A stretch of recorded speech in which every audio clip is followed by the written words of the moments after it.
సముద్ర తీరమే అభివృద్ధికి కొలమానం. ప్రపంచ దేశాల నుండి సరుకులు దిగుమతి చేసుకోవడానికైనా, ఇక్కడి నుంచి సరుకులు ఎగుమతి చేయడానికైనా, అలా దిగుమతి చేసుకున్న సరుకులతో పరిశ్రమలు పెట్టడానికైనా, ఎగుమతి చేసే సరుకులకి సంబంధించిన గోడౌన్స్ కట్టడానికైనా, దానివల్ల లాజిస్టిక్స్ వస్తుంది, అట్లాగే ఆదాయం బాగా పెరుగుతుంది. అది అత్యంత అద్భుతమైనటువంటి అవకాశం. దాన్ని ఇంతకాలం పట్టించుకోలేదు. మన దగ్గర ఉన్న వనరుని, కళ్ళ ఎదురుగుండా ఉన్న వనరుని. ఇప్పుడు ఆంధ్రప్రదేశ్లో కూడా దాదాపు 6 పోర్టులకి సంబంధించినటువంటి అడుగులు పడుతున్నాయి. మరొక వైపున పరుగులు పెట్టేటటువంటి విధంగా అదే ప్రాంతాల పారిశ్రామిక ప్రగతికి అడుగులు వేస్తున్నాం. ఇదంతా మోడీ సర్కార్ యొక్క ప్లానింగ్.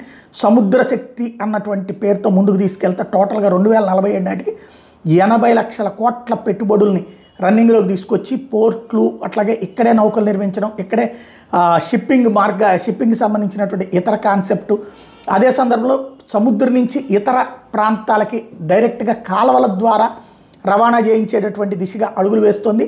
20 ఏళ్లలో 1.5 కోట్ల ఉద్యోగాల కోసం అడుగులు పడుతున్నాయి.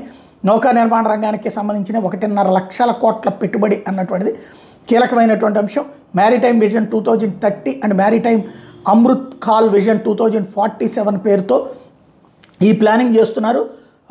కార్బన్ న్యూట్రల్ పోర్టుల్ని ఇందులో భాగంగా నిర్మిస్తున్నారు. 12 పెద్ద పోర్ట్లు ప్లాన్ చేస్తున్నారు. 2047 నాటికి ప్రపంచవ్యాప్తంగా కార్బన్ న్యూట్రల్ పోర్టుల కిందకి తీసుకొచ్చే దిశగా అడుగులు పడుతున్నాయి. ఇప్పటికే దాదాపుగా మోడీ వచ్చిన తర్వాత 8 రెట్లు సరుకు రవాణా పెరిగింది. 27-31 అక్టోబర్ 2025 మధ్య ముంబైలో దీనికోసమనే ఇండియా మ్యారిటైమ్ వీక్ IMW అన్నటువంటిది నిర్వహించబోతున్నారు. 100 దేశాలను పిలుస్తున్నారు. ఇక్కడికి వచ్చి పెట్టుబడులు పెట్టండి అన్నది. అత్యాధునిక లాజిస్టిక్స్ని ఏర్పాటు చేయడానికి గ్రీన్ షిప్పింగ్ ప్లాన్ చేస్తున్నారు.